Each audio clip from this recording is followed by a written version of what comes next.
Welcome, ladies and gentlemen. It's Friday, May 4th. This is the Infowars Nightly News. I'm Aaron Dykes.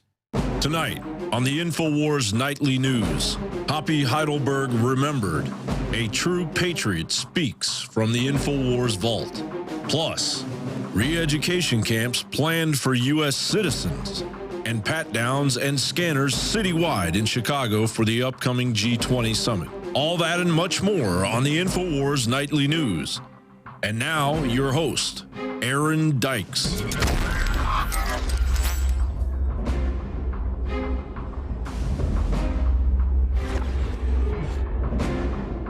First up tonight in the news, yes, the re-education camps do apply to American citizens. I understand this is shocking, but as Paul Joseph Watson writes, the time for denial is over. Yesterday, of course, we covered the leaked U.S. Army document that outlines in more than 300 pages, I might add, the plan for re-education camps in America. I can't believe it either, but yes, they do use the word re-education, and they repeatedly refer to operations inside U.S. territory domestically with organizations like the Department of Homeland Security, ICE, the Immigration and Customs Group, and others that would only be operating on U.S. soil and not in the foreign countries where there are already camps ongoing. What we have here is the camps we've been sold under the guise of the war on terror now being legitimized for use with American citizens as they pass the National Defense Authorization Act, authorizing the indefinite detention of even American citizens without any due process. And so to fight the denial over this issue, and understandably, it's hard to grasp. You can't believe your government's doing this, but they are, and they're not your government. Paul Watson has highlighted all the quotes about how the psychological operations officers are going to be brainwashing people in the camps, separating out political activists, determining who may be malcontents or trained agitators, determining who needs to be indoctrinated through loudspeakers and propaganda films, and on, all part of this Department of Defense document for internment and resettlement specialists. And there's been other documents. We've covered them over the years. This is all a brewing storm. So it refers to in the document DCs, that's displaced citizens or civilian internees.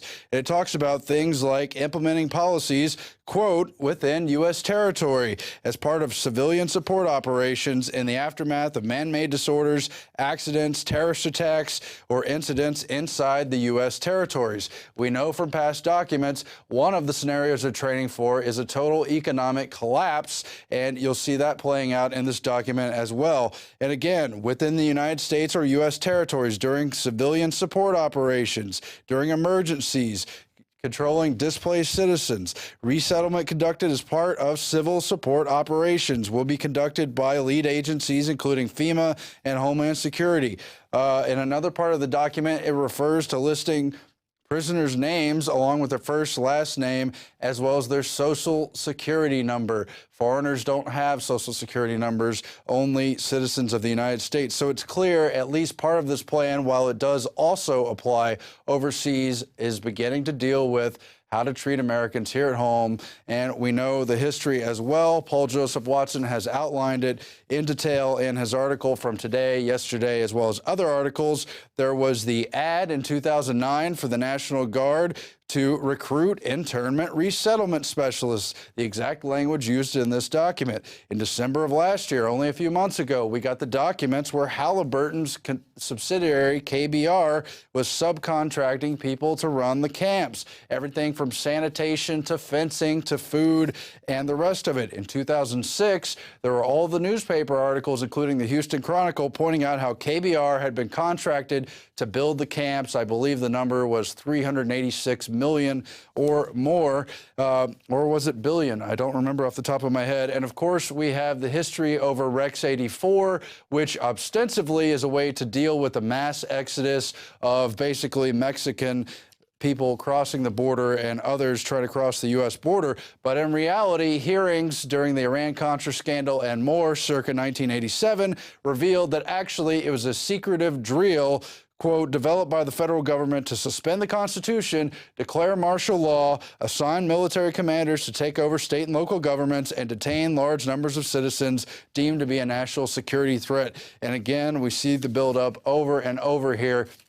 This is a slippery slide into tyranny, and these detainment camps are, of course, the end of the road for anything we can consider to be freedom. It's based on North Korean models, Soviet Gulag models, Nazi concentration camp models, and more. And they're really looking to bring it here. We've seen it time and again. They're really building up for something. They know the economy's collapsing.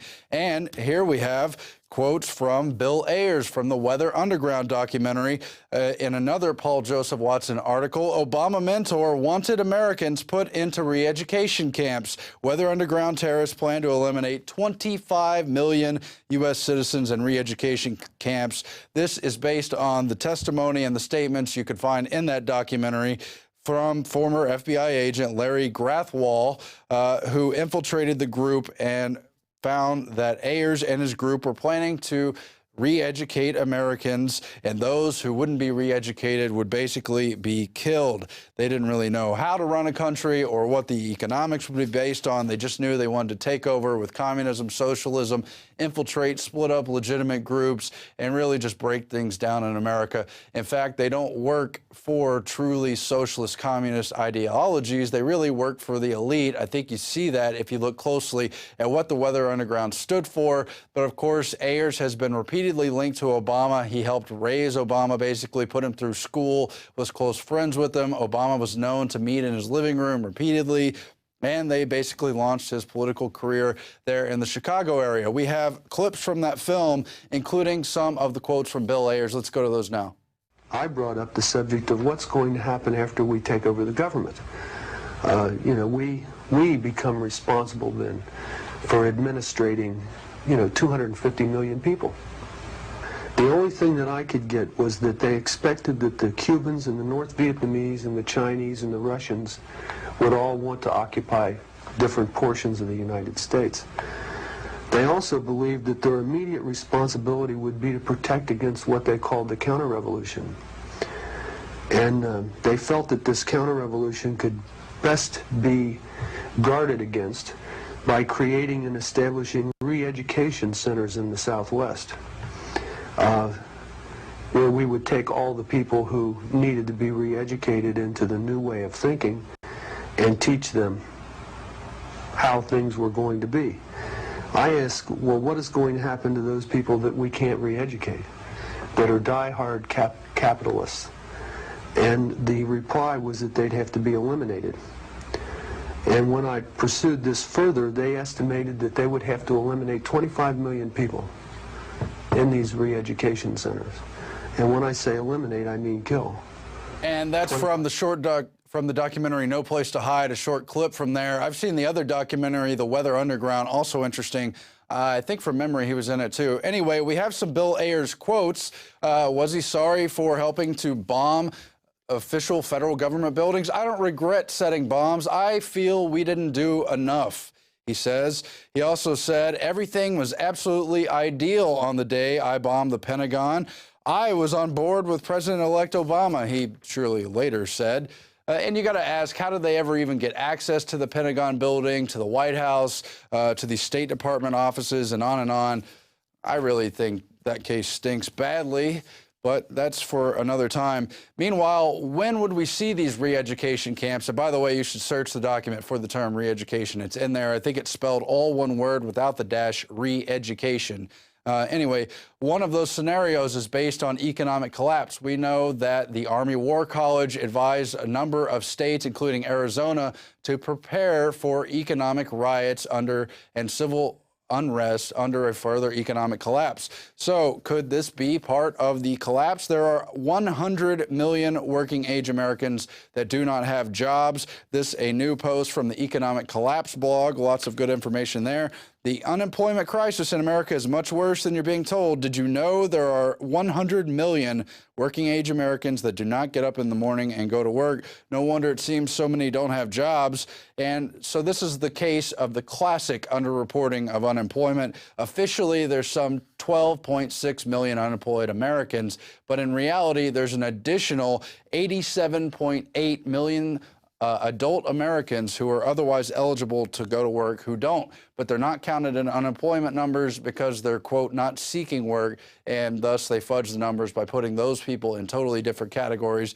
And yes, a few of those people are stay-at-home mothers and things like that, but a lot of them surely intend to be working but simply haven't found jobs. They don't count people who gave up looking for work. They only count people recently looking for work, such as in the last 4 weeks, and on and on. And it's just terrible unemployment numbers. You can see where they've deceived us yet again about how bad the economy really is. They know the collapse is coming. That's why they have so many pieces in preparation to deal with it. They just want to fool the public long enough to keep us from stopping the draconian, surely authoritarian measures they have in mind. Just another piece of that larger picture. All these summits, all these meetings they have year after year, they build them up to be big billion-dollar security events. It's not even just about the merging of all these Atlantic and Western nation countries, such as at the upcoming NATO summit or at the upcoming G8 summit. It's also about a big spectacle, a big security showdown, entire cities on lockdown, all your rights are suspended. Protesters are dealt with as though they're rioters or violent or something, when occasionally they do have a few rioters, but they're usually feds infiltrating to give them a bad name. Anyway, Secret Service wants pat-downs and porno scanners in the Chicago during the summit, the NATO summit. TSA's mission creep has infected security arrangements for the upcoming NATO War Council to be held in Chicago beginning May 20th. Some stations on the Metro, Electric Line, and South Shore Line could be shut down during the upcoming NATO summit, and others could face airport-style security screenings. And we've already seen the other statements about how the whole city is on lockdown. They're advising residents to evacuate, particularly from the downtown area. I know someone who tried to fly into the country through Chicago over a month and a half, almost 2 months ago, and they were being interrogated on their possible intentions to protest this NATO and G8 summit. The G8 summit was once going to be in Chicago. Now it's being held at Camp David, I think. But you've got CBS Local in Chicago covering the fact that they could have these airport-style security crackdowns and how the Metro lines didn't like it. They tried to fight against it and had only partial victories, as the super security complex will be directing what they're allowed to do during the time of the summit. Just incredible, the kind of lockdowns they have there. And why? Just so a bunch of unelected bureaucrats, heads of state, can supposedly represent the whole world when they weren't elected to do so, enter us into all these agreements, pursue these phony NATO wars for imperialistic control, and on and on. Who could like anything they're doing? And yet those protesters are being treated as the enemy. Meanwhile, in the EU, there's been an exposed plot to scrap Britain. This, of course, has been ongoing, part of the larger European Union agenda. Senior bureaucrats are secretly plotting to create a super powerful EU president to realize their dream of abolishing Britain, the London Express can now reveal. A covert group of EU foreign ministers has drawn up plans for merging the jobs currently done by Herman Van Rompuy, President of the European Council, and Jose Manuel Barroso of the European Council. So to be a super EU president, also unelected over both of those bureaucrats, technocrats. They themselves are said to have had some fighting and squabbling, so they'll have to put a new super lord over them. And part of that is, of course, to subdue Britain, who's been really revolting against a lot of the EU platform, for better or for worse. It's a super state with unelected bureaucracy, and they're trying to bring Britain into that. They haven't yet accepted the euro. Even as the euro is collapsing, they'll pressure them to do that as well.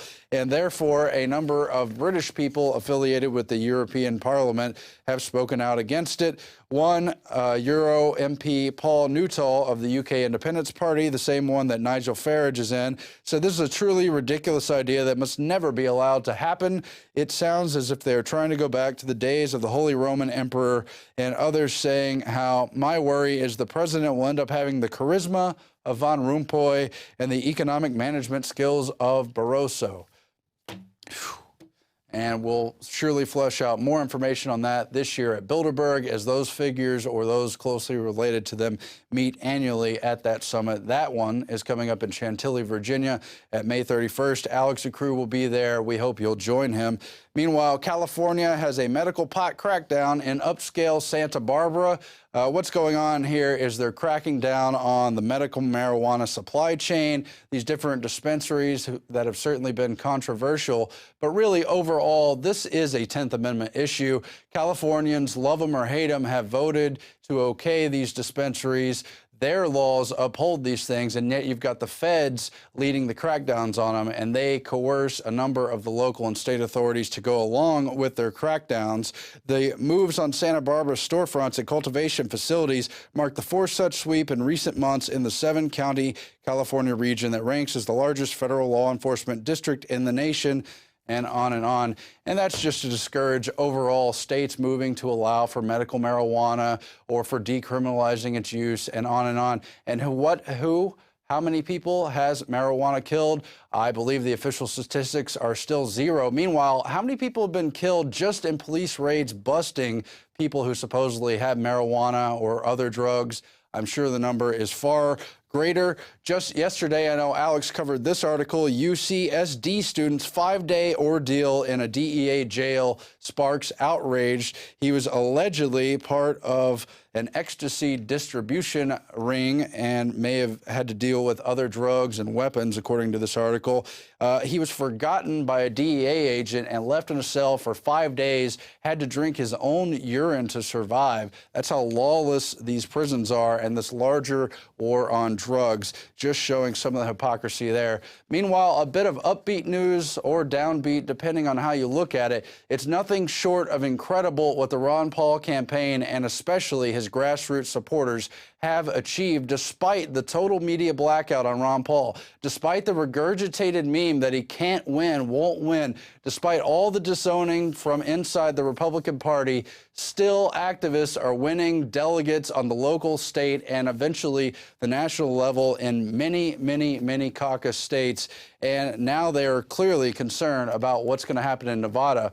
Very odd state for the Ron Paul vote, since he didn't get even 1% more votes than he got in 2008, even though he grew in popularity all across the country, even though Nevada is known for its libertarian base. It was known for overwhelmingly supporting Ron Paul. He didn't get even one more of the popular votes there. Now they're trying to block, as they did previously, the delegate action in favor of Ron Paul there. And they are saying that the entire delegate base from Nevada may be blocked from attending the national convention. I believe it is highly likely that any committee with jurisdiction over the matter would find improper any challenge to the election, selection, allocation, or binding of delegates, thus jeopardizing the seating of Nevada's entire delegation of the National Convention, said John R. Phillip Jr., the chief counsel for the RNC, in a letter obtained by the Las Vegas Sun, showing their intention to block the delegation in hopes that it would stop any kind of mass Ron Paul movement there. Meanwhile, the head of Ron Paul's campaign in Nevada, Carl Bunce, rebutted all this, saying the strategy is well within the rules. It's ridiculous. It's nothing more than a veiled threat, according to Bunce, who went on to say you can't come in 7th inning and say we're going to change the rules here. The Romney campaign advisor has come in and give you a loyalty test on who you support before you can go to bat. This is tyranny. If you can come in and change the rules whenever you want, that's not a republic, that's tyranny. Well, I got bad news for you, Bunt. The entire political party structure is part of the tyranny. We weren't supposed to have political parties in this country. They're not American. They work against our democratic traditions. They weaken our republic. We're not supposed to be loyal to these political parties. I think it's great what the Ron Paul delegates have achieved thus far in so many states. I hope they continue their efforts. They should not stop short of total chaos, of course, nonviolent, peaceful chaos at the Republican convention. There's nothing to back with Mitt Romney. He's just an Obama light. He pushed for the same health care system. He also signed the excuse me.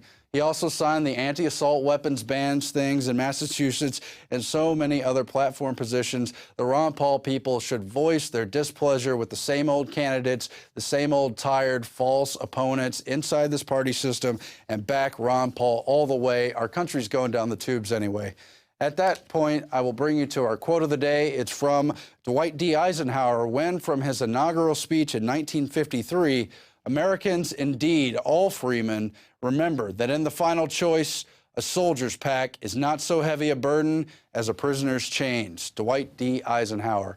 Now, we're going to go to break. We're going to come back with not one, but two Hoppy Heidelberg interviews, the key juror for the grand jury in the Oklahoma City bombing investigation. He's been on before. We're going to play those for you now. Incredible, powerful information. Don't miss it. And don't forget to watch, but also share with your friends, family, and contact A Noble Lie, exposing the larger picture of the Oklahoma City bombing. And don't forget to support us at prisonplanet.tv. Your subscribership helps fund our operation, and you're getting the word out, helps us turn things around in this country. Thank you and good night. We'll be back again next week. Have you been to InfoWarsShop.com lately? Express your inner patriot with these brand new InfoWars t-shirts. Say it loud with the InfoWars Bullhorn shirt, or educate the sheeple with the Bill of Rights shirt. Grope the public's mind with the TSA shirt. And with this shirt, you can let the dark side know of the Rebel Alliance's power. All available at InfoWarsShop.com. Sick of the globalist eugenicist control freaks adding poison to your water and laughing as you get sick and die? Start purifying your water with ProPure. My friends, I've done a lot of research, and the best gravity filter out there, bar none, is ProPure, and it's available discounted at Infowars.com. Its filters are silver impregnated to prevent bacterial growth. There's no priming required. It's NSF 42 certified. Optional fluoride filters can reduce fluoride up to 95%. Easy to set up and use. Doesn't require electricity. Purify water from lakes, streams, ponds, and wells. This filter system leaves in beneficial minerals, which is key. Save money by not buying bottled water and avoid BPA that leaches from the plastic. ProPure is the best gravity-fed filter out there. It's what my family uses. Infowars.com already has the lowest price on ProPure. But if you add the promo code WATER at checkout, you get an additional 10% off at Infowars.com. You can also call to order 888-253-3139. Now, for the next hour, going to our guest, Hoppy Heidelberg, who, of course, was instrumental in, at first, really exposing that a cover-up was going on. And he is also joined there by one of the producers, Chris Emery, who we had on last week. And it's great to have Hoppy Heidelberg back with us. He's been on 4 or 5 times in the last 16 years that I've been on air. But and he's been through so much, you know, to tell the truth. But I want to get different people on: survivors, grand jurors, police officers, you know, mothers. We actually have a police officer who's actually been threatened. We may be able to get on, one of the ones they didn't kill. Just to illustrate for the people that were there what really happened and how this was blamed on the anti-globalist movement and the states' rights movement. And then, of course, there's all the White House memos and things saying they sure need another one. It would sure be great. There was a new Oklahoma City. Very nasty how dumb they think we are to publicly talk about this. So he was the grand jury foreman, and he investigated evidence surrounding the Oklahoma City bombing. And then, of course, we have Mr. Emery with him as well, joining us. Gentlemen, I could ask a lot of questions here, but I want to welcome you both back.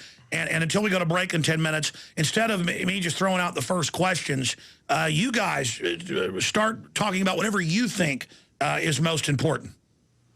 Alex, the first thing I want to do is make a correction there. I was not the foreman of the grand jury. If I had been, it would have been a completely different outcome. Well, see, I'm going back from a decade plus, so some of my memory gets foggy. I apologize.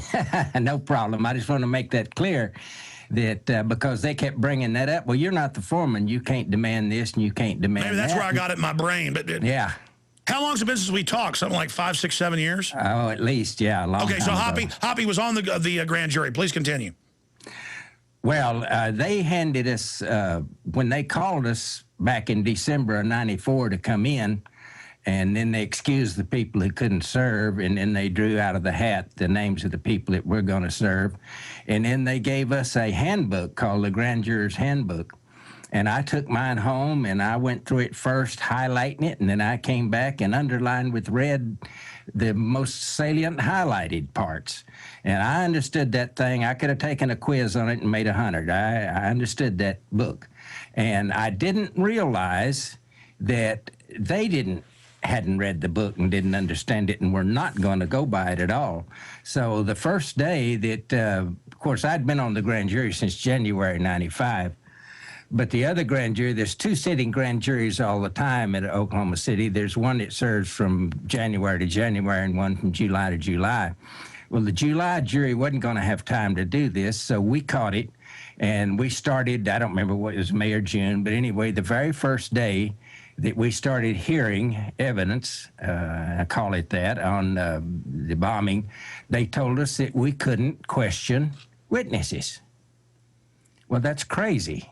I mean, that's the whole purpose of a grand jury hearing like that, is for grand jurors to be able to question witnesses. So I showed them in the book that I could question witnesses and that I planned to. And finally, we came to a compromise. We just had to call it off for a while, and they came to a compromise, said, okay, you can question, and I was the only one that was allowed to question. You can question, but you have to submit your questions in advance. Well, of course, that was bull. The book didn't say that. But I was smart enough to know that that's not really a big deal. I'll submit one question, and then based on the answer to that question, I'll come with the rest of the questions I have.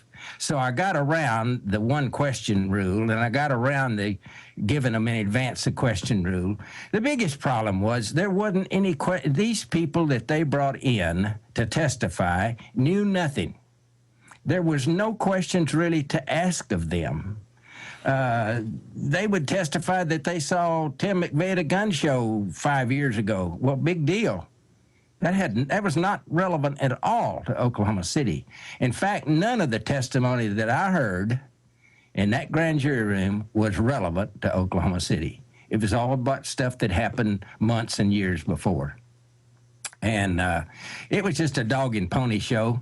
And I finally complained to them. I said, look, you're not bringing any witnesses in here to know anything. Here's witnesses that I want.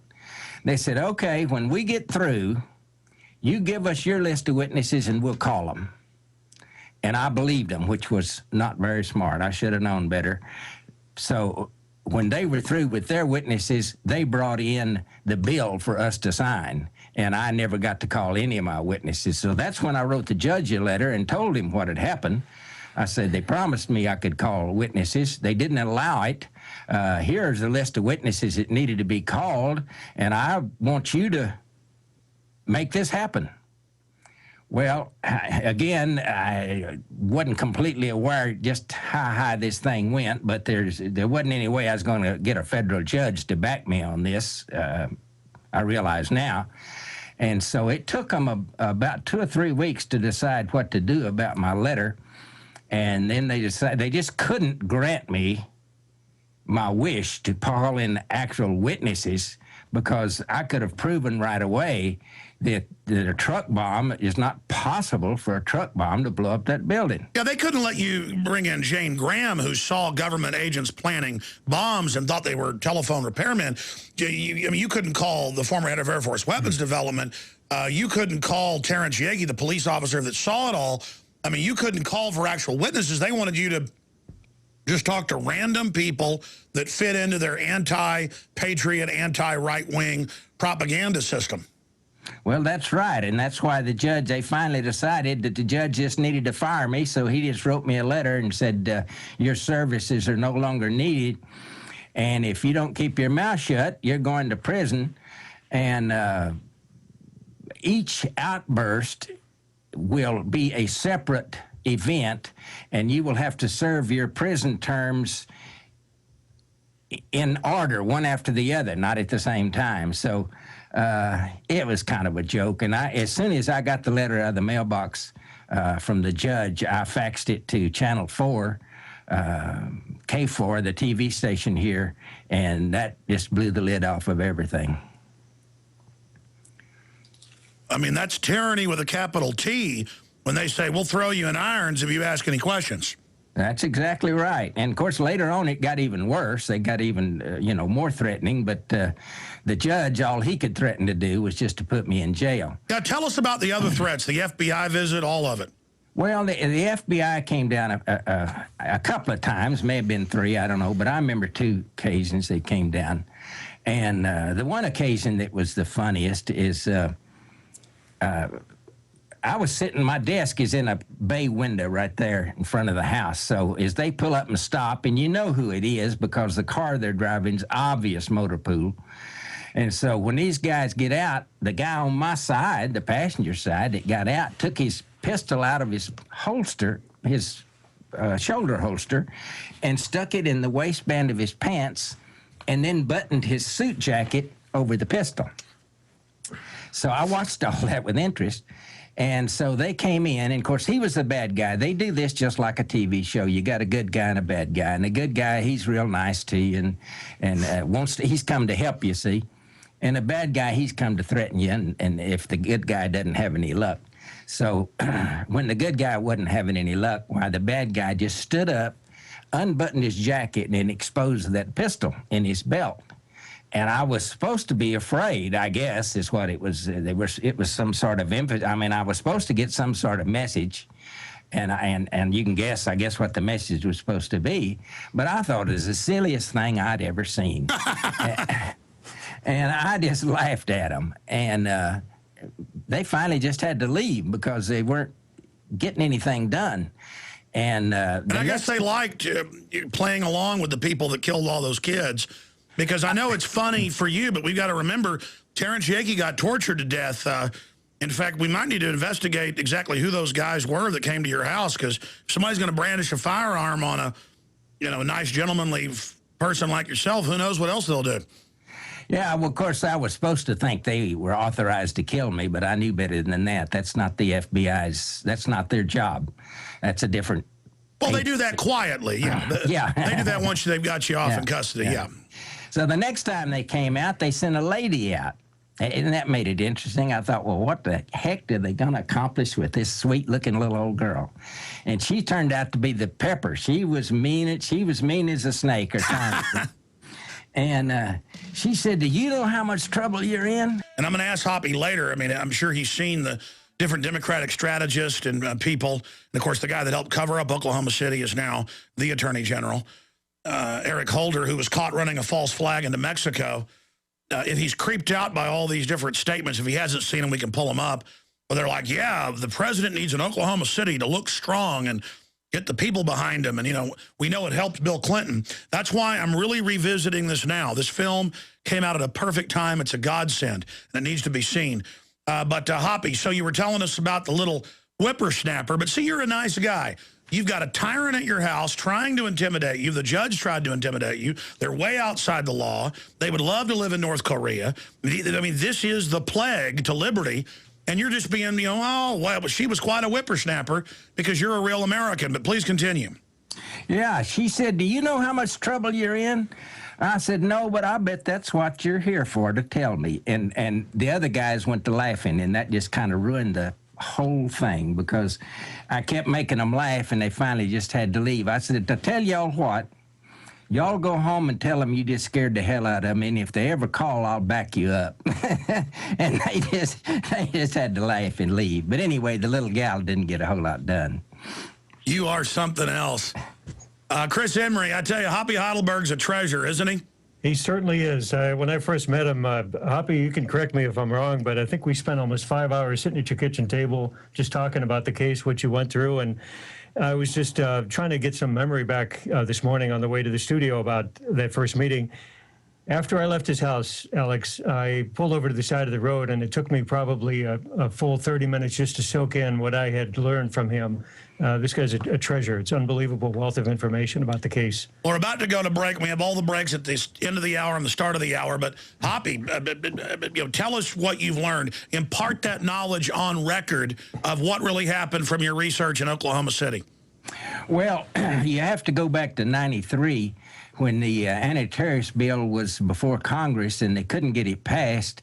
So they had the '93 World Trade Center attempt to knock the towers down. And, of course, that was a failure because the FBI ran that operation, according to the New York Times.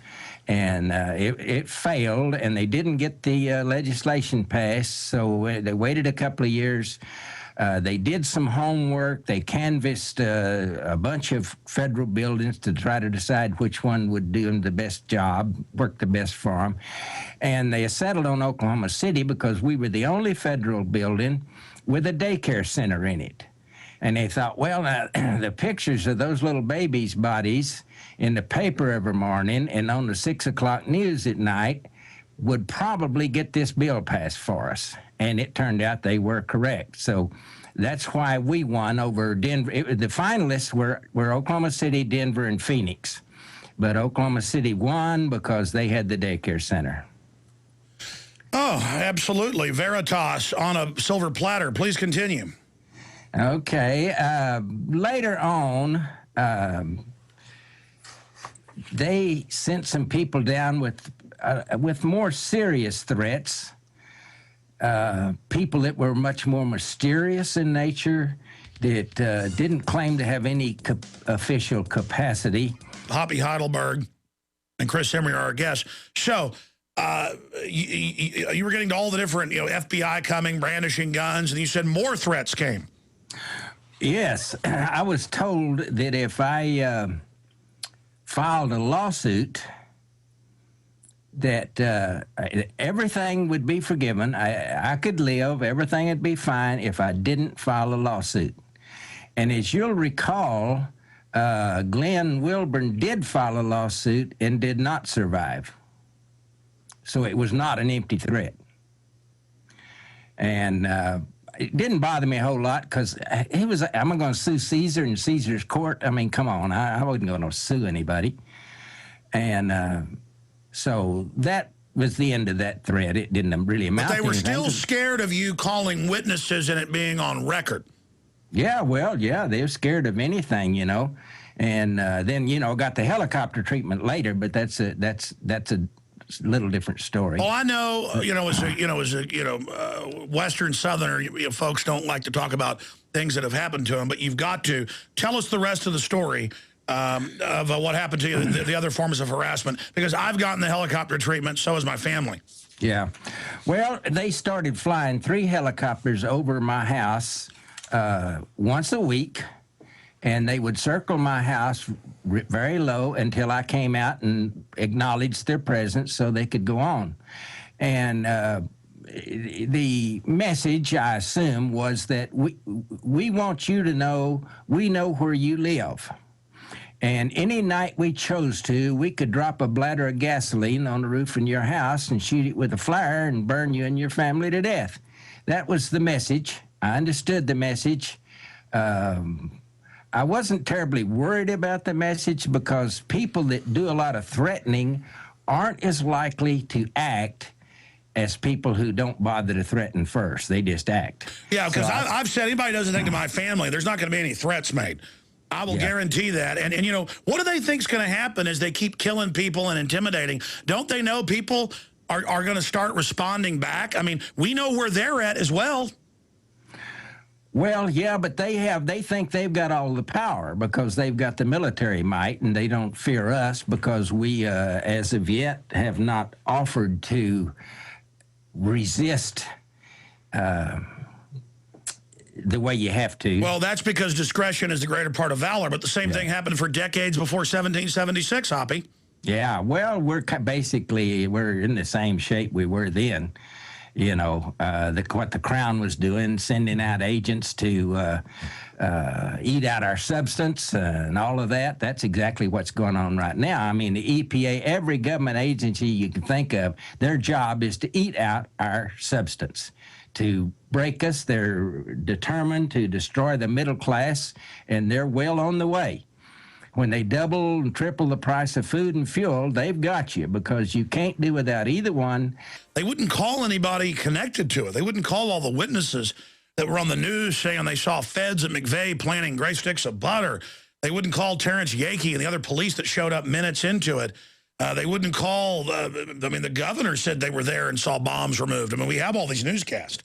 They're in the film A Noble Lie. And he was trying to ask these questions, and he went to the judge, and the judge just said, you're off of this, you're gone, even though grand jurors are supposed to be running things, not the other way around.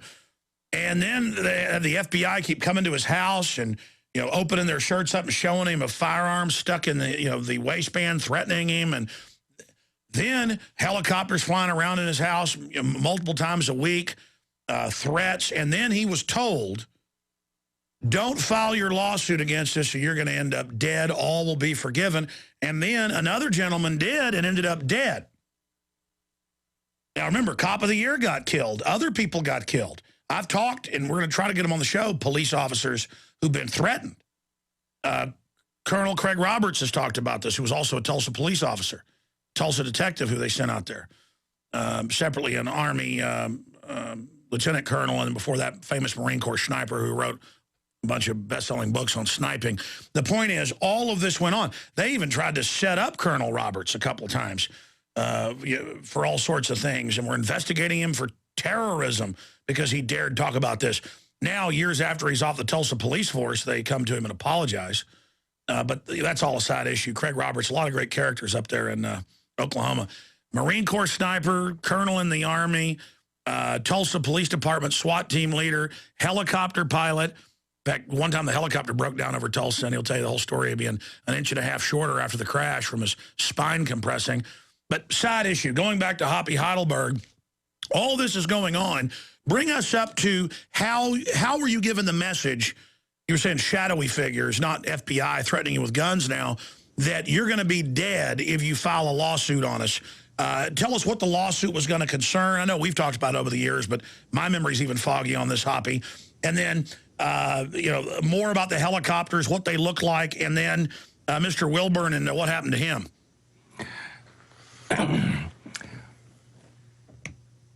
Well, lost my train of thought. Ask me a question. That was a lot of questions. Well, I mean, start me with one. Let's get into the shadowy figures. Okay, this guy he didn't have on a coat and tie. He had on Levi's and boots, but he was obviously not a cowboy. It turned out he was an attorney. I did a little homework later and found out who he was. He was an Oklahoma City attorney. And he was trying to pretend to be my friend and my associate and be a cowboy and all of that. But his approach, much lighter, much softer, no threats exactly, but his approach was way more serious than the guys that were trying to be bad. So I knew pretty much where the message was coming from. It didn't concern me because I didn't know, and I still don't know, that I had a lawsuit. Lawsuit for what? Sue the judge for kicking me off the jury? I don't know that that's not his. He didn't have the authority to do that. I don't know. What was the point of suing them? I wasn't going to sue, so I ignored it. It didn't bother me. I wasn't worried about it. And the helicopter thing didn't start till sometimes later. Before we finish, I want to do 2 points that come from General Parton. I don't have to do them right now, but there's 2 very important I'm going to write that down, 2 points on Parton, and we can also... 2 points on Parton, yeah. I'm going to write that down, but continuing with the threats, because that's evidence of the criminality, but specifically, was it like, I'm your friend, but you're not going to live if you go with this lawsuit, everything will be forgiven, because you said that earlier. Well, he didn't. Now, he was smooth. This guy was not. He knew how to work it. He was good. That's why he was sent. He was good. He was matter of fact. He was not threatening. He has a very nice, friendly tone of voice. But that's what made it so creepy. Exactly. I knew exactly that this man was for real. He wasn't sent there to blow smoke or anything like that. He was just going to tell me exactly how it was going to be, and if I didn't like it, okay. It didn't really bother me. He was a nice guy. His threat was empty, not because they wouldn't do it. It was empty because I had no interest in filing a lawsuit, because I didn't have anything in mind. I mean, what was my Well, there damages? was some type of suit they were concerned about, and we could talk about that later. Now, particularly with the helicopters, what did they look like? Unmarked? Well, yeah, they were unmarked. I've heard all the stories about the black helicopters and everything, and I will admit that up high against a blue sky, they were so dark they looked black. But they got down so low, right in my yard, right around my house, that they were a very dark green is what they were. They weren't really black. There are black helicopters, but mine were a very dark green helicopter. Yeah, so that's FEMA or an auxiliary of it. Okay. Yeah, I don't know, but I could look directly, not directly, I mean, but they didn't get down so low they was going to crash, but I looked right at the pilots, you know. We had eye contact every time, and I don't know, they may have come when I wasn't there a time or two and I didn't come out. I don't know that, but I know that all the times that I came out, they circled till I came out, and then once I waved them off, they went on. Always three of them. Always came from the same direction, always left in the same direction. So, now, specifically, though, tell us about the gentleman and who he was who did file a lawsuit. Oh, Glenn Wilburn was an accountant here in Oklahoma City, and he lost 2 grandchildren in the daycare center. And he's pretty sharp. He was pretty sharp. He figured out right quick that this was all bogus. That, you know, nothing that government said could hold water. There was something wrong with it. So he went to investigating, and he eventually got his daughter, who had standing, because it was her children that were killed, got his daughter to file a lawsuit against Tim McVeigh. This is kind of odd, but what it did, it gave him the opportunity to pursue documents that they didn't want to give up, nor did they want to say we don't want to give up. So it had the potential of being a problem, and therefore they knew that the girl would not pursue the lawsuit if they got rid of her dad. And so when they got rid of Glenn, why the lawsuit went away. And then he went away, too. And then he went away first, and then the lawsuit went away. How did he go away? I forget. Cancer, pancreatic cancer. Yeah. It was one of the worst ways to pass away. Glenn passed on, I believe, a day or two after the McVeigh trial. The federal trial verdict was read. And Charles has an incredible story of how Glenn just literally couldn't stand up straight and was crying in Charles's arms. This is, I believe, a few days before he passed on, and wanted Charles to continue on because Glenn knew deep down inside that whoever murdered his grandkids were getting away literally with cold-blooded murder, and he didn't want that to happen. And they do, it's declassified, have those fast-acting cancers. That's now been declassified. And there's been a lot of other deaths. So what about Terrence Yakey? Well, Terrence Yakey, as we said last Friday, he had passed on a year and 3 weeks after the bombing. It was on May 8, 1996. It was on a Tuesday. And he actually he was 30 years and 6 months old, just a few days shy of that. As you know, his death was horrible. He had gone out to retrieve some records at a storage locker. Coincidentally enough, he'd shared with Dr. Charles Chumley, who passed away in a very suspicious plane accident in the fall of 1995. That's a whole other story for another time. We don't want to take up your radio show. No, we can tell that, or you can tell it tonight. Yeah, he was helping investigate, too.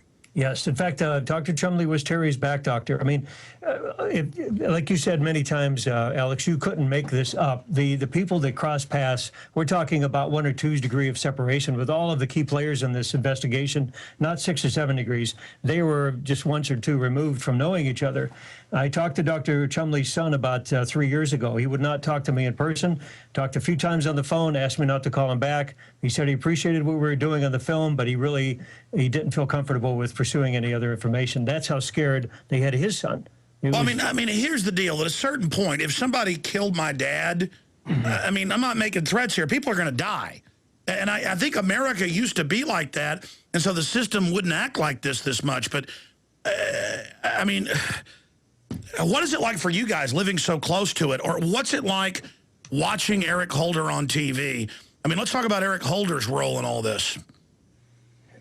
Well, of course, I wasn't aware. I mean, I knew that it was a federal operation, obviously, but I wasn't aware of Eric Holder's interest in this. And I have not done any homework on that, and really have no personal knowledge of Eric Holder's interest in the Oklahoma City bombing. What we have, Alex, we got to cover that Jamie Gorelick, of course, her signature is on the 9/11 Commission report, and she's on the group photo on the inside jacket cover of that book. She was actually serving under the Justice Department, number 2 under Janet Reno. Eric Holder served in a lateral position to Jamie Gorelick. So you see these people rear their ugly heads, so to speak, on a judicial level. They're coming back in time and time again because they know they literally got away with murder. It was Jamie Gorelick that we found out was actually barking the marching orders out to the Oklahoma DA's office within days after the bombing, on speakerphone, yelling at the top of her lungs, telling how the DA was going to investigate this case, who they were going after, who they were going to ignore, and that was it. There was no basically. Yeah, why do we even have courts? But well, I mean, the lawsuits that Jesse Trinidad and others have filed, they've gotten the emails from Holder where he's in control of the cover-up. And he's saying things like, this is our #1 priority in the Justice Department. This is D-Day. Cover this up. Just like Fast and Furious. That was Kenny Trinidad's murder. And we have the internal documents. You've seen them. Jesse has sent them PDF. Internal emails from Holder's top lieutenants and his underlings, his legal assistants. Everybody was on the same page as far as how that investigation was going. And Jesse basically sent, I believe, an 8-page letter to Patrick Leahy, who was in charge of the Senate subcommittee that was in charge of the hearings, to basically approve Holder's appointment. And Leahy refused to respond to Jesse Trinidad. And the fact that he had that letter, all of the facts were laid out. It's like Jesse was completely ignored. What about Larry Potts, the head, the deputy FBI director? He said that he was in Dallas, and then he claimed that he flew Southwest Airlines there. World Not Daily and others broke this, but it was also in some local papers, I know. And then it turned out because of storms that day, those flights didn't exist. And then the receipts came up that he was there the day before. And, of course, that's what witnesses had said they'd seen. I mean, that's a pretty big deal right there. You guys got any comments on that?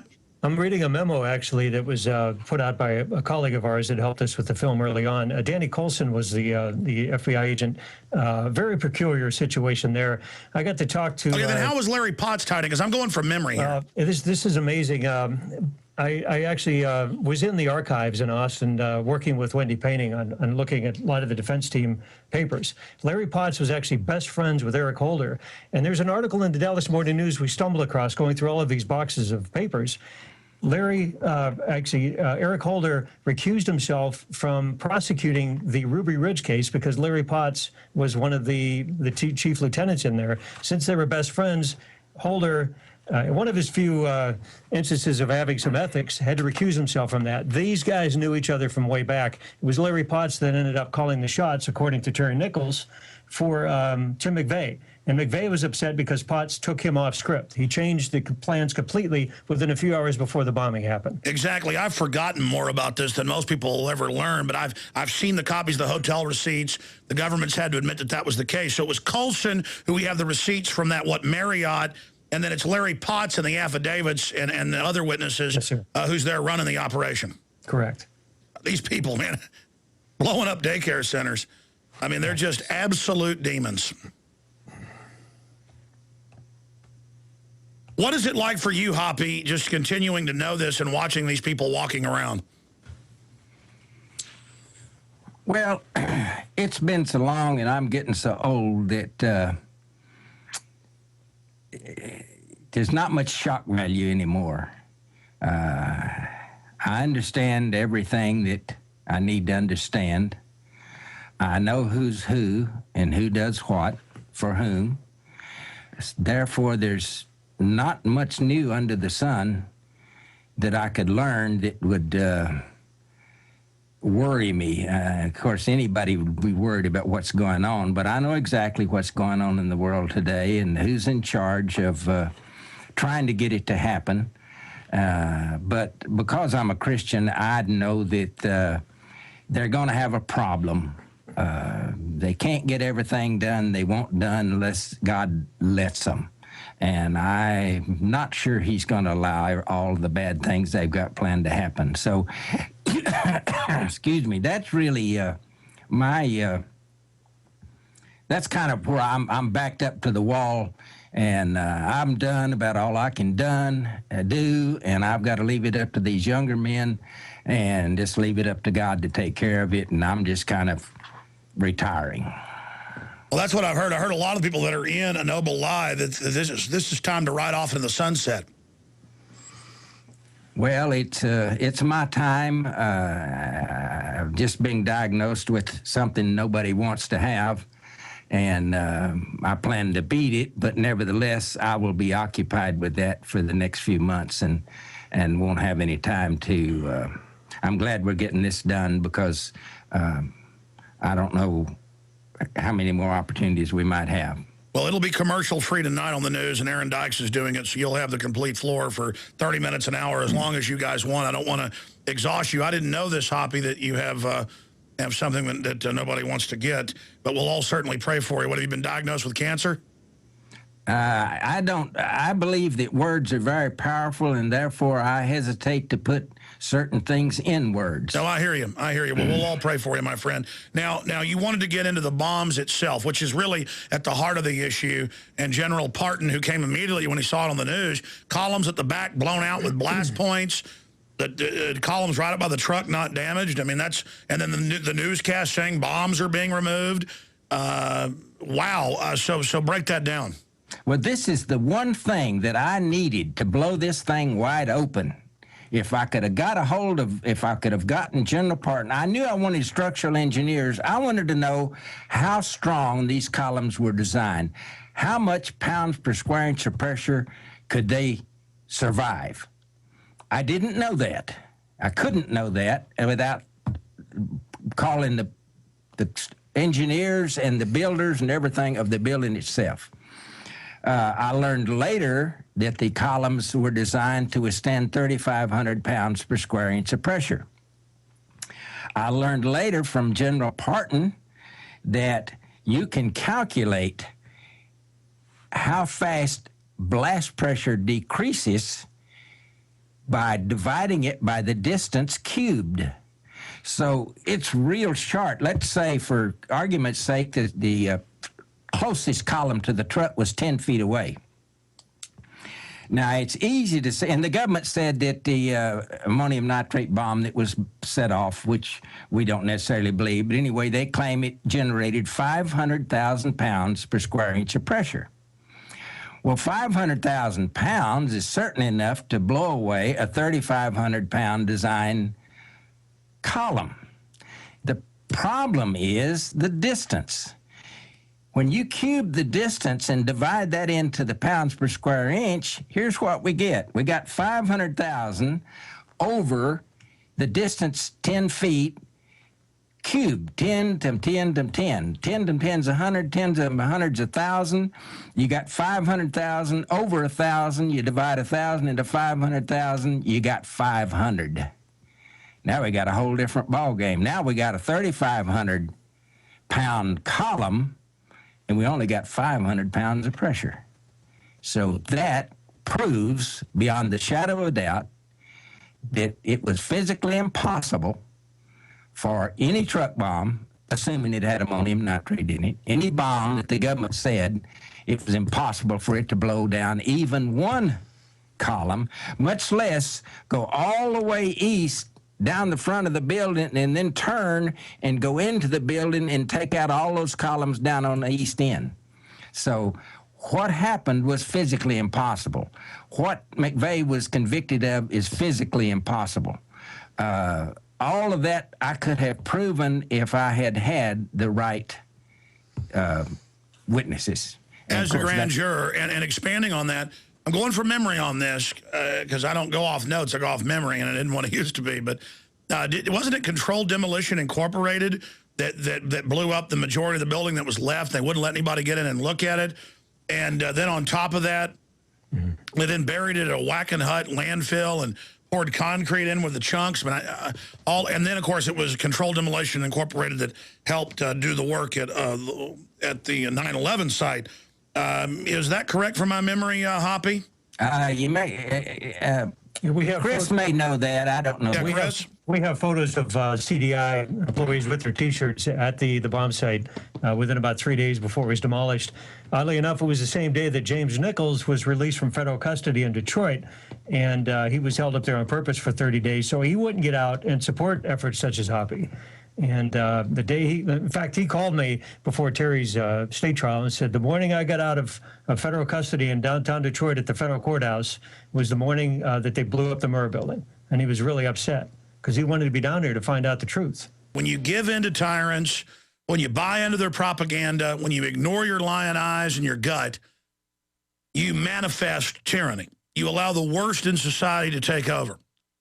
And it was Oklahoma City that finally got me to go down and start my local access TV show that led to a local radio show and then a syndicated radio show and filmmaking. And I have reached hundreds and hundreds and hundreds and hundreds and hundreds of millions of people, conservatively. And I'm just an average person who has a conscience and knows that really wicked murderers and criminals have to be exposed. A lot of people think you can just choose to say, oh, that's not true, and then that gives your conscience rest. And some people don't even have a conscience nowadays. And you notice society is degenerating. You know, I have a wife, I have 3 children, and I know full well the globalists are capable of anything. People ask me, then why do you do what you do? Because there's no future if we don't stand up to these people. And I'm not worried about my future or even my wife or my children's future as much as I'm worried about humanity. And it's not because, oh, I'm some great, perfect, moral person. It's because I understand these basic truths. When you get a government that starts setting off Reichstag fires, false flags, you're in trouble. And now we're a nation that pushes torture, secret arrest, preemptive war. Federal goons grope our children, stick their hands down babies' diapers, strip naked old ladies, and they tell us that's okay? I played clips on the news last night of 4 senators going, we want to scare people. We want U.S. citizens to be scared when we're going to torture them. And we want them, I mean, I didn't even know this was in the debate on the NDAA until a caller called. We played it last night. And you're a citizen and you ask for a lawyer? Lindsey Graham says, oh, no lawyer for you. And when you realize the federal government at that level, these guys are on the national security, panels and things, they all know about 9/11. They all know about Oklahoma City.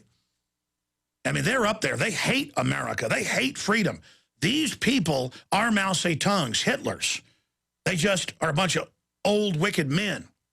And they think it's real funny to go out and blow up a building. In fact, we're going to show this now on the Nightly News. I've shown it before. Even Glenn Beck earlier this year said, the government's getting ready for a new Oklahoma City to blame it on domestic groups. Because they put out all these memos at the White House and top advisors saying, man, it sure helped us. A new one would sure be great, Mr. President. I mean, there's not 1 millimeter of paper-thin, veiled statement there. That's how dumb they think we are. That's how controlled the FBI and CIA and NSA and police are. I've cornered the police chief here in Austin and others, and I've said, you know about this stuff, and they just go, I just can't believe it, and they have fear in their eyes. I talked to the Travis County SWAT team years ago, and I said, you know this stuff's going on. They're like, yeah, we do. And then, of course, they must have been under surveillance because they, set them up and fired the leadership. But you know what? Again, at a certain point, you've got to say no to this evil. You've got to say no to it.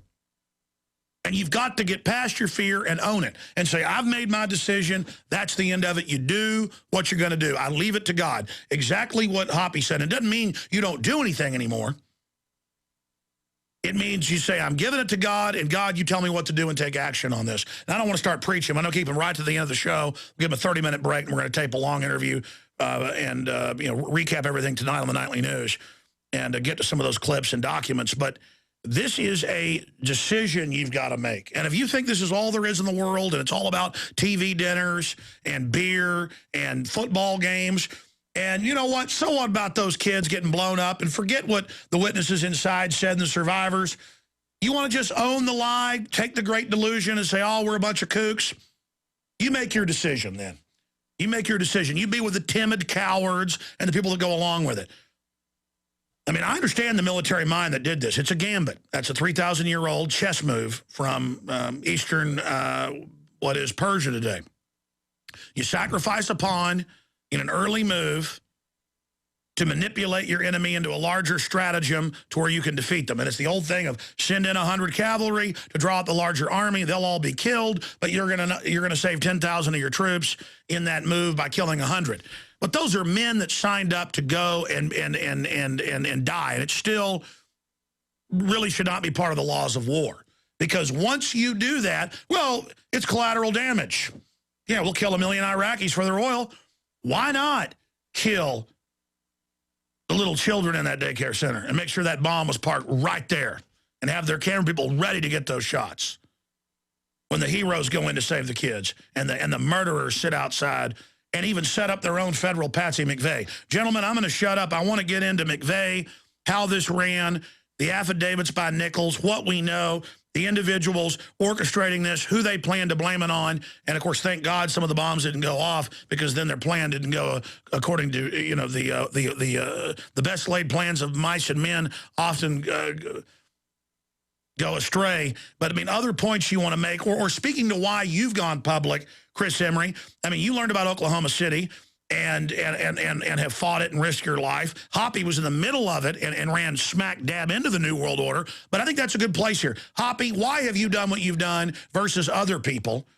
You know, we would call you exceptional. I know you would just say you're a decent person who does what's right. And what's led you to do this, Chris? And have you had any threats? Because I know you've talked to police officers and others that have been threatened. Go ahead, Hoppy. Well, I just don't understand. I guess I'm just built different. But I don't understand people just looking the other way when something bad happens. I just don't understand that. I mean, I wouldn't allow a child to be killed. If I was in the area and I saw a guy attacking a woman or a child, I wouldn't have to know who they were to try to defend them. I mean, that's just something men do. I don't understand. All of my fellow members of the grand jury, most of them did not have sufficient background information or intelligence to be on that jury, and that's a different story. But even the ones that did, and there had to be somebody else on there smart enough to know what's going on, but they didn't dare stick their head up from behind the log, and I just don't understand that because you know, there's a little saying that's just simple as it can be, you know, that I've heard all my life. All it takes for evil to triumph is for the good people to do nothing. I mean, that's a simple little saying, but it's just as true as it can be. And if people will stand up and say, hey, I'm not going to put up with that, then maybe somebody else will stand up. And pretty soon, if you could get everybody to stand up, you could make it work. But there are just too many people out there that I don't know whether it's a lack of education, a lack of genes, genetic structure, a lack of intelligence, or what. But I don't understand people that won't stand up for what's not right. Well, it's mind control. It's the television. I've told the story. You see it all the time where a man dies of a heart attack or is dying in a Walmart and people walk by him for an hour. An Austin cop got run over a few years ago and bled to death for over an hour and no one helped him. I saw a woman choking once in a restaurant. No one would help her, and I had to push him out of the way to do the Heimlich, and they were angry, saying, no, wait for police. And I'm like, I didn't say, hey, idiot, she's going to die before the police get here. And I'm not exceptional. I mean, I took swim team for 4 or 5 years, and they had the fire department come by and, you know, for those that wanted to take it and took a basic life-saving thing. I mean, if I'm choking, I want somebody to help me. I mean, Americans didn't used to be like this. They're in a trance, Hoppy. Comment on that, or we'll get a comment from Chris Emery. Cognitive dissonance is what I call it. People are trained by the public school system and other forces to accept certain things as absolute truths. And anytime something doesn't fit inside that box, their own personal box of absolute truths, if it doesn't fit inside that, they simply can't accept it. Now, anybody that's gone to a concert and heard those instruments tuning up, getting ready for the concert, understands what dissonance is. I mean, it's the most terrible sound you've ever heard. Well, actually, each one of those instruments is playing what it's supposed to play. They're just not playing in the same order. So it's not till a concert starts and they all play in the same order that a understandable tune comes out of all those instruments. And the same thing with information. If you're not able to put together information, then you'll never be able to hear the concert. All you're able to hear is the tuning up, the dissonance. And people that can't think outside the box, as they say, people that don't have the independent thought or the capacity to understand or the willingness to accept the truth, and the Bible says that nobody will believe the truth in the end, and I see that everywhere. People that they just can't do that.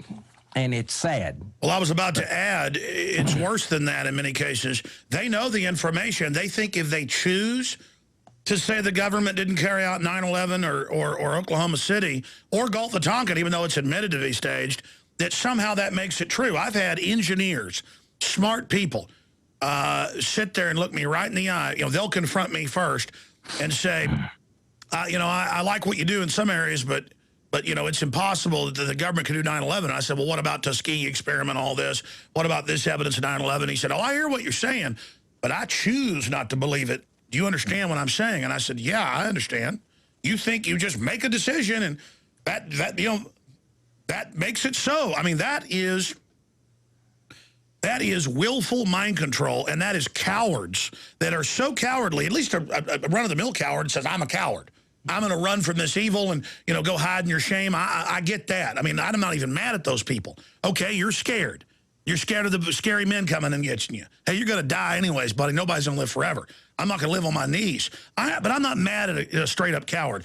But these men and women that are so cowardly, they do a mind flip and say, I just choose not to believe it. That is a coward's coward. Chris Emery, your comments on why you've done what you've done. Right after I'd met with Craig Roberts, he gave me a set of blueprints that Southwestern Bell had supplied to a lot of the litigants, the people that were suing for insurance claims and so forth. And on the second floor, what convinced me to really push ahead on this was there was a layout of the deceased, and it listed 4 babies in cribs against the front window. They were less than 4 months old. And as the saying goes here in Oklahoma City, oh, hell no. We're not going to give up until we find out what happened, who butchered these kids, who killed these people when they were going about their business on a normal workday, and yanked them out of this life into the life hereafter. And they dare to lie about this? We're better than that. And it's people like Hoppy and yourself, the guys in my film crew. I'm really proud to be able to work with you. This is a true American here. Absolutely. And if you look at it, what we do now is going to be a testament to future generations. And the fact that we've exposed Oklahoma City, Hoppy from day one, and General Parton and others, and Jane Graham and the victims, the fact that we've exposed other false flags, they're always trying to resuscitate it. But once the genie's out of the bottle, look at what happened with Kurt Haskell and his wife, both lawyers. They see a sharp-dressed guy getting the underwear bomber, Christmas Day guy on the plane, arguing, demanding, and so powerful, he was able to order security to let him on without a passport. Then they witness the whole thing happen. They tell the public. The media says they're full of it. And then later the State Department admits, yeah, the U.S. government ordered us to help get him on the plane. I mean, the fact is we are people who are awake and love the truth. We're everywhere now. And when you murderers try to nuke something or blow something up and dance around as our saviors, everybody knows where to look. We know about your lies about WMDs. We know about you now. Robin Cook in England went public with the lies saying 9/11 was staged. They killed him right after that. In England, I mean, the point is that we are exposing one of their favorite tricks, and they don't like it. You got any other comments? No, you're right on the money, Alex. There's only one other thing I would say, but I don't know how much time we have. Yeah, plenty of time. Okay. The second point that General Parton made that's easily understood and very important. When blast pressure pushes, against a steel reinforced column and it pushes that column over, it does break the concrete, but it only bends the steel bars inside the concrete. If the columns in Oklahoma City had been downed by blast pressure, the reinforcing steel rods inside those columns would still be there and just bent over. Parton said those steel rods had been cut. You can see the blast points. Only Imperial stormtroopers are so precise. Yeah, so there's a big difference, and I do this in a demonstration sometimes. I'll take two pencils, I'll break one with my hands, I'll saw one in half with a little hacksaw blade, and I will ask anybody in the audience if they could not put those halves back together again correctly. And everybody, I mean, you can look and see which one that I broke with my hands because it's so irregular and so shattered looking, and then the one that I cut is so smooth. It's anybody can put that back together. And why anybody can't understand that when those columns, when that steel rebar inside the column was actually cut, those had to be cutting charges on the column itself. That was not blast pressure. Well, you can see the video and the photos. There's even blast points right there. Expanding on that, why do you think, from your deep research, Chris and Hoppy, why didn't they just go with the truck bomb? That probably would have killed some of the kids and been, you know, still good for them to be able to get our guns and demonize patriots and blame it on us and make people forget about Waco. But why have them go in and wire it all up and all that? I mean, I guess they just wanted to kill more federal employees.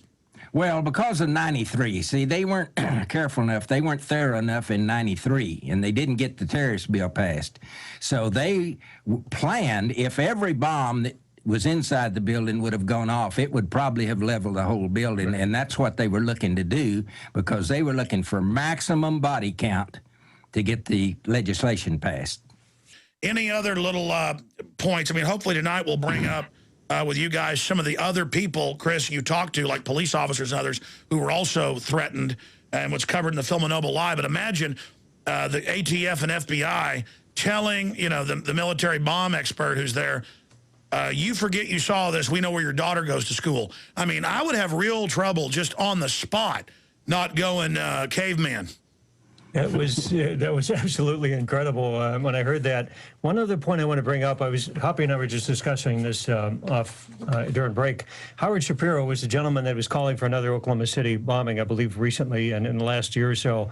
He actually served on the city council here in Oklahoma City for a while, was best friends with Hillary Clinton, and also worked with former director Larry Potts with IGI. Well, IGI is pretty much a hit squad. It's retired, we know this, and I have no problem saying this on the air, retired FBI agents, folks that pretty much went off the script. And they had an office down here in Oklahoma City. Howard Shapiro worked for that firm.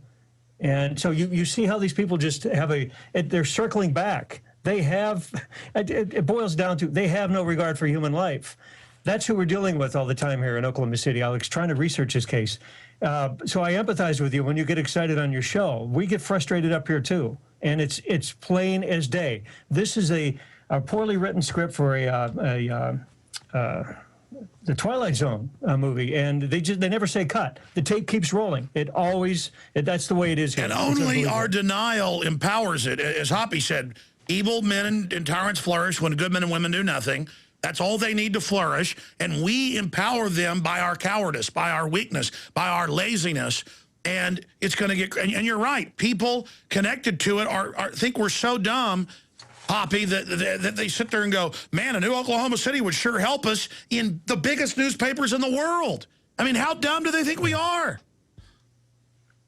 What do you think? You want to give them a final comment? I'm just going to put an aside in there. I'm a member of Mensa, And I got permission to address the local Mensa chapter with my experiences at Oklahoma grand jury. And these are people with 150, 160, 70, 180 IQ. These are very bright people. And it never occurred to me that they wouldn't be smart enough to figure out what I was telling them. And I was shocked when they didn't believe a word I said. We do have that Oklahoma City interview coming up, but first we want to play a few clips from A Noble Lie, an incredible film that covers so much of that very big lie, that total false flag in 1995, which was really just a precursor for the big one, 9/11. Let's play now clips from Hoppy Heidelberg, who we have joining us in just a few moments. Let's play the first one.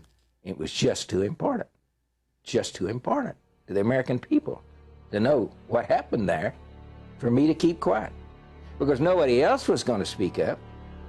The other grand jurors were petrified because they observed on a daily basis the kind of intimidation tactics that were used by the Department of Justice attorneys to attempt to keep me under control. And when they found out about the FBI visits to my home, I really shook them up. Now they're even scared to talk to me in the men's room. And mostly it was a John Doe 2 thing, because as you remember, it's the greatest manhunt there's ever been. And then all of a sudden, hey, he doesn't even exist. If he doesn't exist, what was the deal about the manhunt? I mean, things like that. That was continually coming out. And so we are joined now by the man you just saw in those clips, Hoppy Heidelberg. He was on the grand jury before being dismissed, as well as the filmmaker, James Lane. The film is A Noble Lie. We have it at Infowars.com. Powerful expose of all the story that was never told in the mainstream media at the time about the Oklahoma City bombing, as well as plenty of unanswered questions. Gentlemen, thank you for joining me now. Thank you for having us. Thank you. So try to give a basic summary of what is the compelling case here. What are the major things that people perhaps never heard about? Well, the bombing was designed to get the anti-terrorist bill passed. The anti-terrorist bill had been written and was before Congress in 93, but they couldn't get it passed. Well, it was in 92, actually. And so in 93, they had the World Trade Center, the first World Trade Center bombing. And had it been successful, they would have been able to get the anti-terrorist bill passed, but it was not successful. And so they had to come to Oklahoma City in 95, and they killed enough people. They had a big enough body count in 95 that they got the anti-terrorist bill passed. There were 3 buildings in consideration, and Oklahoma City won. I use the word strangely, but we won because we had the daycare center, and we were the only federal building with a daycare center in it. And they correctly figured that it was the pictures of those little babies' bodies in the paper every morning on the 6 o'clock news that would get the anti-terrorist bill passed. And of course, they were more than happy to flaunt out the victims of the tragedy, but they were never interested in truth, and they particularly did not want this grand jury to go forward.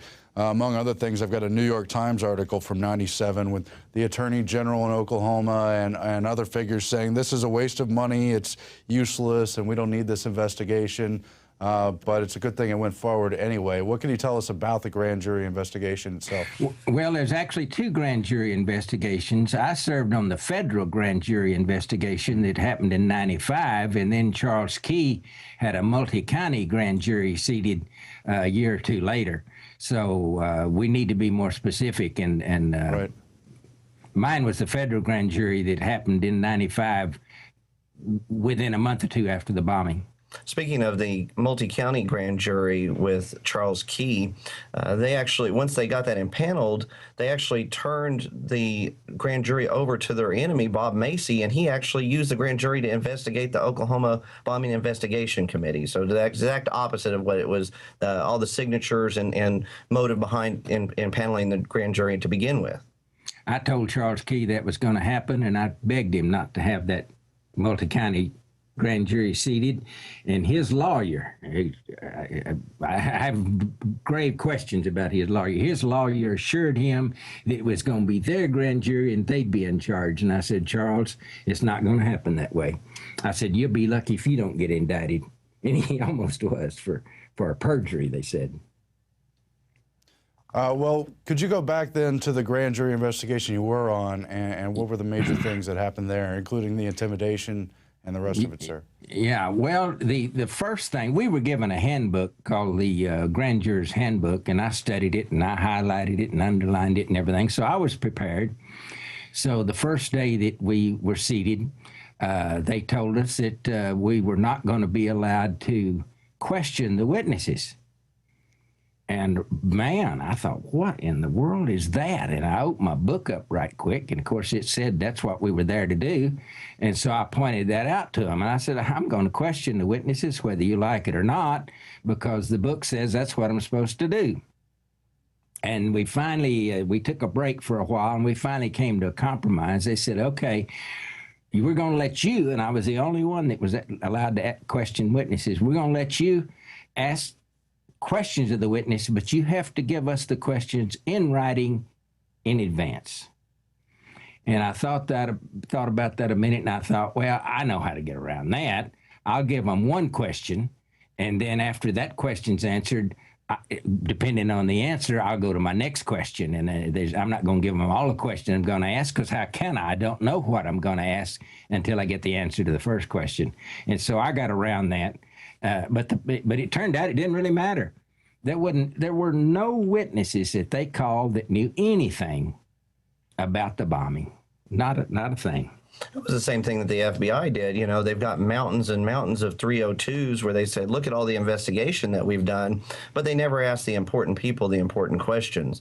It was just to build a mountain of paperwork to say that, oh, they had done their job. But all the people, and I can't tell you who testified and what they actually testified to, because that's not right.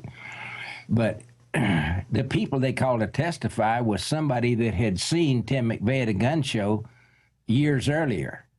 I mean, that's not relevant at all. In fact, not a one of the witnesses that they called to the grand jury was actually relevant to the bombing. It was just amazing. It was just a dog and pony show.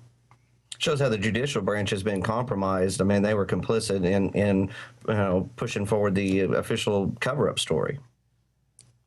Well, what are the major smoking guns that independent investigators have discovered over the years? Who do we know that was involved other than the two accused, and other breaking evidence you can give us? Well, of course, it was an inside job to get the legislation passed.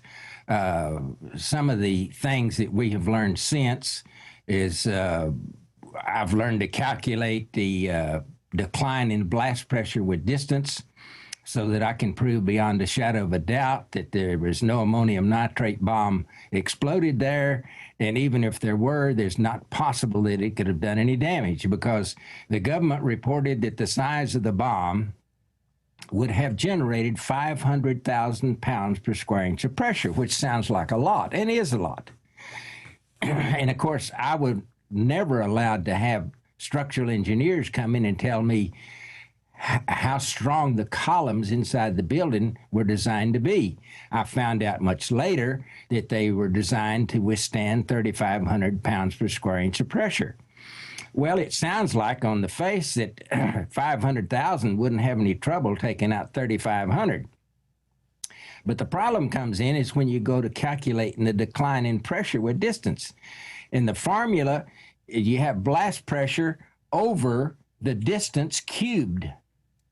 Well, we used 10. It may have been 12. I didn't actually measure the width of the sidewalk down there. But when I got to it, I mean, they tore all that out. There's no sidewalk anymore. But I'm familiar with the building, and it was at least 10 feet, could have been 12 feet to the nearest column. So we'll use 10 because that's easy to calculate. And you put BP for blast pressure over 10 times 10 times 10. That's 10. That's distance cubed. And you multiply that out, 10 times 10 times time, and you end up with 1,000. 10 times 10 is 100, and 100 times 10 is 1,000. So you got 500,000 over 1,000. So then you divide the 500,000 by the 1,000, and you're left with 500 pounds per square inch of pressure. Not even close enough, not any chance strong enough to knock out any column in that building. Didn't they say by the time it actually got to the deepest bite in the building, it was about the equivalent of 10 hair dryers?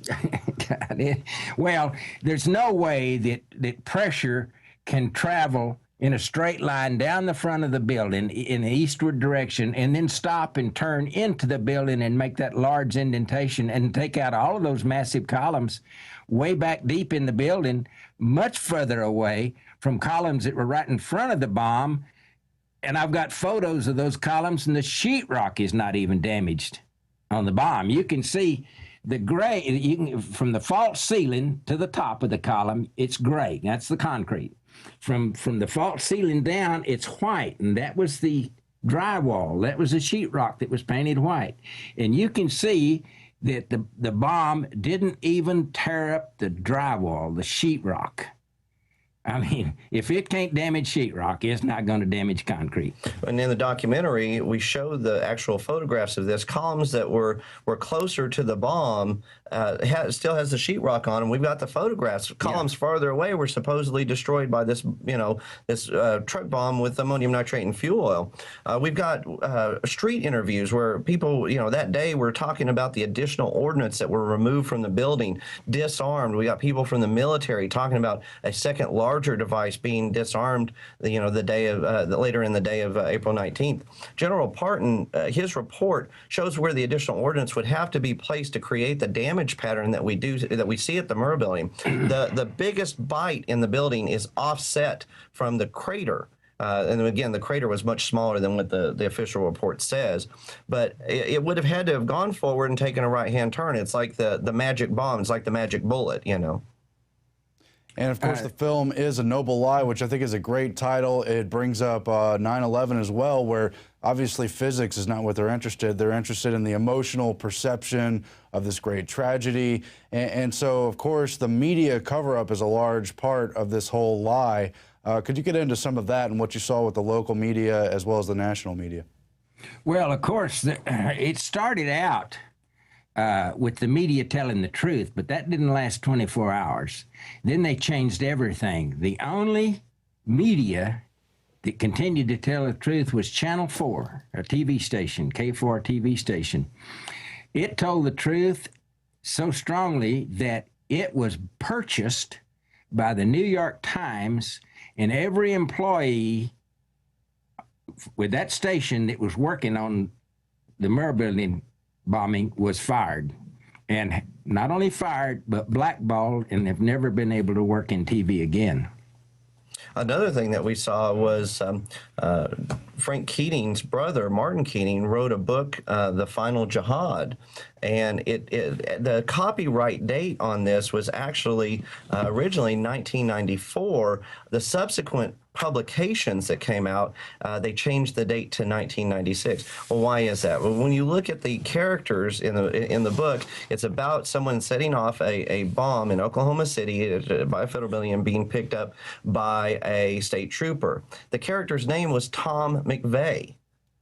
And with an original publication date of 1994, this really calls into question, what kind of foreknowledge that the governor's office had. I had an appointment with Martin Keating, and I drove all the way to Tulsa to interview him. And I spent the night there and got up the next morning. I had like a 10 o'clock appointment. And so when I called him to confirm my appointment and get directions, he told me that Frank had called him. Now, Frank Keating was the governor of Oklahoma at the time. Anyway, he said Frank had called him and told him that he couldn't talk to me. So I didn't get to talk to Martin. Later on, he said, "Oh, I didn't write that book till after the bombing." Well, I want to read you what his own publisher says right here on the right here on the front cover. I'll read it to you. The terrorist bombings in Oklahoma City and at the World Trade Center were only his first predictions. In other words, he predicted the 93 World Trade Center bombing. Now, in this declassified thriller, Keating tells what's next, and U.S. intelligence agents aren't calling it fiction. Inside the cover, it said, "The Final Jihad is a prophetic blueprint a warning of horrifying upcoming acts of terrorism targeted at the United States. It's a wake-up call no one should ignore. This book was written by the brother of the Oklahoma governor at the time, who had just been elected governor a few months before. He had been sent from Washington with sufficient funds to win the gubernatorial contest so that he could control the investigation of the bombing. Because even though it happened in Oklahoma, the Oklahoma State, the OSBI as we call them, Oklahoma State Bureau of Investigation, never investigated it. The Oklahoma City Police Department, who has jurisdiction, never investigated. Oklahoma County Sheriff's Department, which had jurisdiction, never investigated it. It was never investigated by anybody except the FBI. And I believe those are the same people that said Kennedy was killed by Lee Harvey Oswald. Talk more, if you could, about the intimidation threats against you, but then separately, the more broad intimidation threats against Patriot groups, against third-party candidate supporters in this country, and the attempt to foretell another Oklahoma City-style bombing where they're just going to clamp down domestically more and more on this country, as we've seen in so many cases in the news. I'll start with my personal experience and then turn it over to James to tell you about the intimidation of other citizens here in Oklahoma. But the intimidation started the first day of our grand jury meeting. It continued on a daily basis. When it was not deemed to be effective enough, the FBI was sent to my home. And on one occasion, my office sits in a bay window right in the front of my home, so I can see people pull up. And I got to where I could see. I knew an FBI car when I saw one because they had motor pool written all over them, you know. And so this black car pulls up and stops. The passenger, who's on my side of the car, gets out, removes a pistol from his shoulder holster, unbuttons his jacket, or it was already unbuttoned. Anyway, he sticks it inside his waistband and then buttons his jacket back, and they come in. And he was the bad guy. They do a good guy, bad guy routine, just like on TV. And when the good guy wasn't getting the results that he wanted, the bad guy stood up and unbuttoned his jacket and kind of pooched his belly out to show me that pistol. I assume he was trying to give me a message that if I didn't play ball, they were going to shoot me. Well, I knew better than that. The FBI doesn't have the authority to do that. They have the authority to do a lot of things, but they're mostly cover-up people. So I just pretended like I didn't even see the gun. I thought it was childish and foolish. And anyway, they left a little disappointed.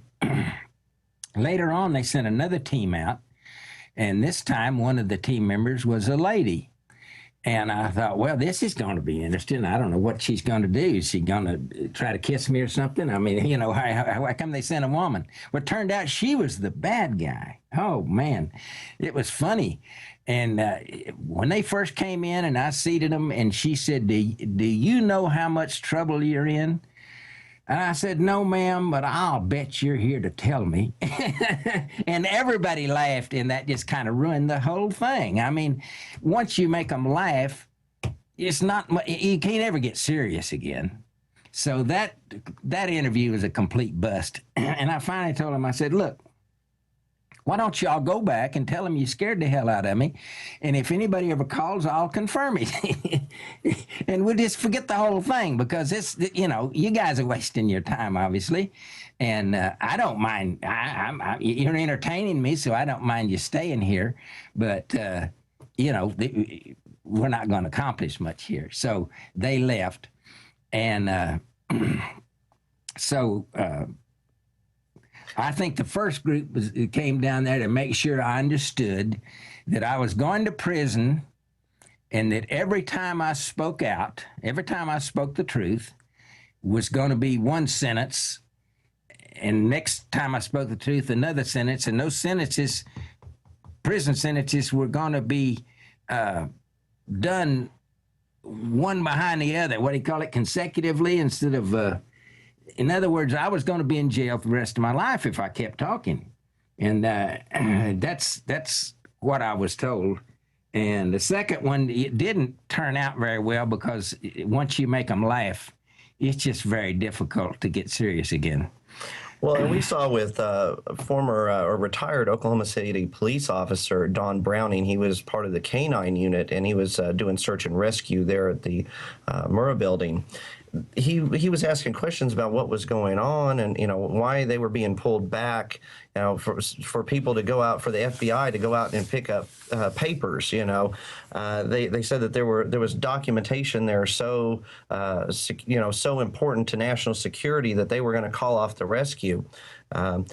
He's asking questions about it. One of the FBI agents tells him, people like you that ask questions often end up dead. And he said the way that it was posed to him, he felt it was a threat.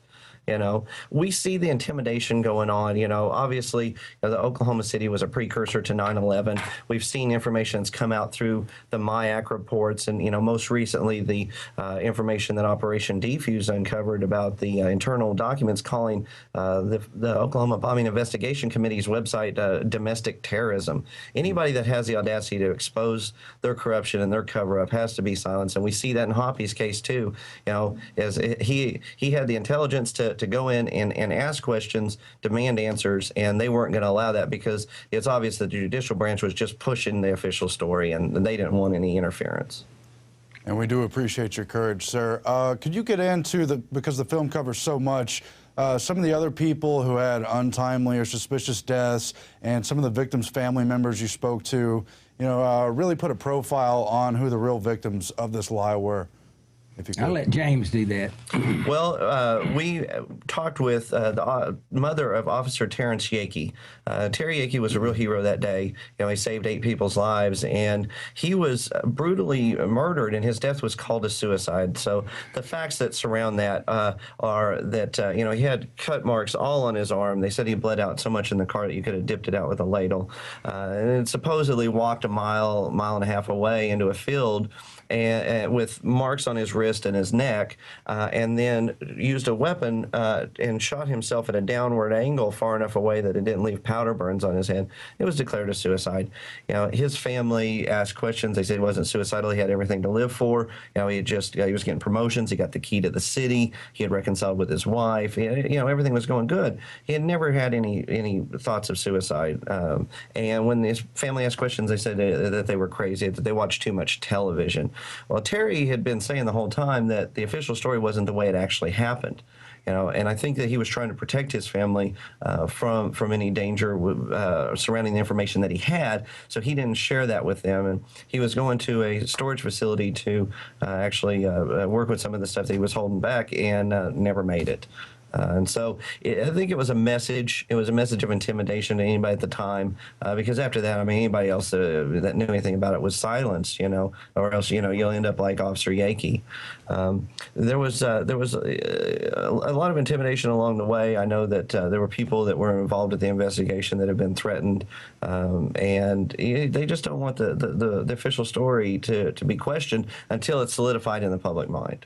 Well, Terrence Yakey's partner, Dr. Chumley, was also killed. You might go into that. Actually, Chumley and Yakey, I don't know the details of where they knew each other in advance. I've heard they did. But anyway, they brought some of the victims, I don't remember whether ATF or DEA, they brought them down there to Dr. Chumley to bandage up, but they weren't injured. And Chumley said, "Hell, I don't have time for this." Said, "These boys aren't hurt." And they said, "We need you to bandage them anyway." And he said, "Y'all get out of here. I'm not going to have anything to do with you." And supposedly, from what I've heard, Yakey was there and witnessed that. And from that point on, Yakey and the doctor, they rented him a lockbox, I think in a bank at the town off from Oklahoma City, I forget which one. And they went to putting together documents and photos and things like that because they both realized that this was a complete bogus operation, that it wasn't anything like what the government said. And so they apparently obtained all that documentation from Yakey before they killed him. And then it was some months later, I think, when Dr. Chumley's plane went down. Yes, sir. In closing, just as James and the other filmmakers are bringing this case back out into the light, you disclosed early on the radio you've got a medical issue and you're probably not going to be in the spotlight yourself. But what would you like to tell the world about the importance of this case and looking forward what it means for our country as other events are possible as they continue to try to clamp down on this country and put forward an evil agenda? If the American people are not willing to believe what I say and not willing to believe what they know beyond a doubt happened at 9/11 and know beyond a doubt that JFK wasn't killed by Lee Harvey Oswald, I mean, everybody understands that. If those people are not going to do anything, if they're going to sit idly by and pretend they don't know the truth and pretend they don't want to do anything, we're going to lose this country. That's a fact. My only hope is that God won't allow us to lose this country because he has an investment in it, but I don't know that for sure. And so I think he's our only chance because it looks like American people are not going to wake up and take any action. And Aaron, this is why it's important for the viewers to go out to the Infowars store, get a copy of the movie, share this with your friends and family, and expose the methodology of state terror. Take away their power to perpetuate false flag attacks for their own political ends.